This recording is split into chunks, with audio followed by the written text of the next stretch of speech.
Assalamualaikum Buya. Assalamualaikum. Saya mau bertanya Buya. Saya telah menjual mobil kepada teman 50 juta. Dia membayar DP kepada saya 15 juta. Sisanya 35 juta dia angsur selama 7 bulan lebih.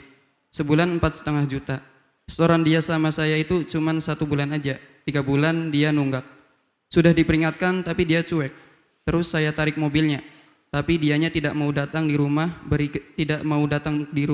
kejelasan apa-apa. Yang saya mau tanyakan, apakah uang DP 15 juta itu haram atau tidak Buya kalau saya pakai Buya? Mohon Buya penjelasannya, soalnya saya takut makan hak orang Buya. Tapi Buya, si pembeli sudah memakai mobil selama 3 bulan. Kalau saya kasih pulang DP semua, enaknya di si pembeli, nggak enak ke saya. Syukuran Buya. Baik, semua orang dari kita itu harus merasa takut mengambil haknya orang lain. Sebab kalau haram masuk ke perut kita itu, anggota tubuh kita itu gampang melakukan maksiat. Sya'a am aba, mau tidak mau.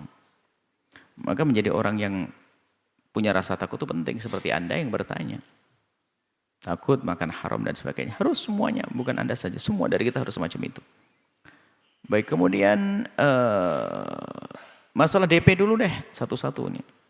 DP, uang muka, itu boleh dalam Islam, tapi dengan catatan uang muka itu adalah bagian daripada nilai harga. Jika ternyata nanti ada pembatalan jual beli, maka uang muka atau DP kembali kepada sang pembeli yang gagal. Nggak boleh uang DP hangus, haram. Ini yang terjadi negeri ini ngaco, DP hangus. Loh ini kan jahat banget nih penjual begini. Bisa saja setelah ngasih DP ini kesel biar nggak beli lagi, kan biar nggak lanjutin, kan kurang ajar namanya. Atau mungkin barangnya ditukar jadi jelek biar nggak mau. Kan jahatnya double. Sudah ngeliat barangnya ini, oke DP-nya mana? Setelah itu ditipu lagi. Sudah ketipu barangnya, DP-nya hilang mau dikembalikan, kan kacau. Dikasih barang yang jelek biar kembalikan. Kenapa dikembalikan? Kalau kembalikan kan barang saya utuh, DP-nya milik saya, yaitu penjahat halus. Nggak boleh, DP harus menjadi bagian daripada harga. Artinya, jika sang penjual membayarnya, maka uang DP bagian daripada nilai harga penjualan pembelian tadi. Jika terjadi pembatalan transaksi, DP kembali. Begitu wahai hamba yang takut kepada Allah tadi.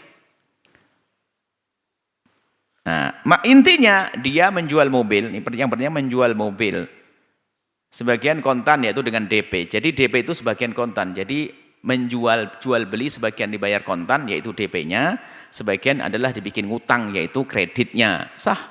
Selagi itu bukan emas dan perak. Baik, kemudian Anda ini kesel bayar-bayar bagaimana? Lalu Anda punya inisiatif, sudahlah tak ambil mobilnya, kemudian uangnya dikembalikan, kan begitu. Dia nggak bayar-bayar, maka uang Anda kembalikan. Mana yang kembalikan? Ya sama DP-nya dong. Uang DP-nya bukan milik Anda, uangnya dia. Lalu Anda berkata, tapi enak aja, dia kan sudah pakai 3 bulan. Lah, urusan 3 bulan ini ada urusannya dengan nanti hakim mahkamah pengadilan untuk bisa memotong seandainya sehari dipakai berapa. Namanya damai ini. Karena sudah dipakai, ganti rugi dari sisi ini. Tentu bukan Anda yang menentukan. Karena pembatalan dan dia sudah dipakai. Semestinya kan tidak begini sebetulnya. Orang yang membeli kepada Anda dengan membayar nanti itu aslinya transaksi jual beli yang berubah menjadi utang. Artinya Anda ngutangi dia, berarti berubah status utang. Dan hukum utang itu kan ada sendiri pembahasannya. Jadi kalau orang yang punya utang kepada Anda, jika sudah jatuh temponya, ini harus Anda dengar barangkali. Jika sudah jatuh temponya kok dia tidak bisa membayar utang tersebut, nggak boleh Anda paksa, Anda cabut barangnya, nggak boleh, atau Anda ambil barangnya, nggak boleh. Akan tapi fanadhiratun ila maisarah, Anda beri waktu bagi dia, tempo untuk ngumpulin duit bisa bayar kepada Anda, begitu. Anda kesel 3 bulan nggak bayar, mungkin gitu ya.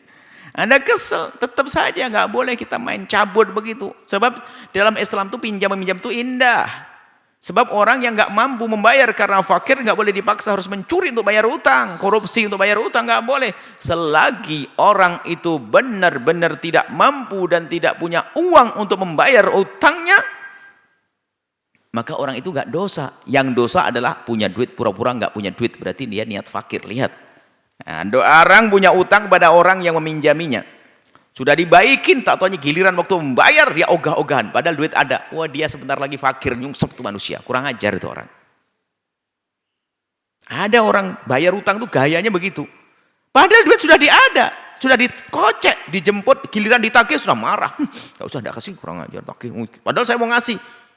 Gara-gara ditagih saya jadi kesel. Ajib, aneh. Ditagih sama yang punya. Memang banyak penjahat-penjahat halus sebagai seorang peminjam ini begitu. Tapi dalam Islam kan indah. Kalau Anda meminjamkan uang, kok yang Anda pinjami benar-benar gak mampu kasih tempo, itu kan indah. Dan Anda yang pinjam uang, hati-hati kalau sudah punya duit jatuh tempo, tidak kau bayar. La yul wajidu yuhillu irdahu wa uqubatahu. Ini Anda jatuh nama, bisa direndahkan, dihukum. Dosa besar di hadapan Allah. Loh, kan ada keindahan di sini. Maksudnya dengan pertanyaan ditanyakan bahwasanya semestinya ya Anda tanya yang sesungguhnya kepada orang tersebut. Apakah karena memang tidak punya uang atau bagaimana? Tidak ngasih kabar, Anda datang ke rumahnya, komunikasi yang baik, kirim surat dan sebagainya. Kalau memang mereka karena tidak punya uang, ya kasih tempo dong, kasih waktu. Bagi Anda adalah pahala, itu saja. Cuman karena Anda sudah terlanjur ngambil mobilnya dan sebagainya, harus berdamai dong. Tetap uang DP Anda kembalikan, uang pembayaran Anda kembalikan. Kemudian setelah itu apa? Ada pun 3 bulan yang Anda pakai, Anda bisa komunikasi dengan mahkamah, hakim untuk memberikan keadilan, mengambil langkah. Karena apa? Itu sudah dipakai. Sebab kalau dipakai ada nilainya. Anggap saja kalau kontrak, kalau sewa sehari 50.000 kalikan misalnya atau bagaimana. Disitulah hakim yang bisa menentukan supaya tidak jadi percekcokan pribadi antara Anda dengan dia. Semoga Anda diberi kedamaian dan semua dari kita bisa damai di dunia dan damai di akhirat. Wallahu a'lam bishawab. Sahabat Al-Bahjah TV, setelah menyaksikan video ini, jangan lupa bersolawat kepada baginda Nabi Muhammad. Shollu ala Nabi Muhammad. Allahumma sholli alaihi wa ala alihi wa sahbihi.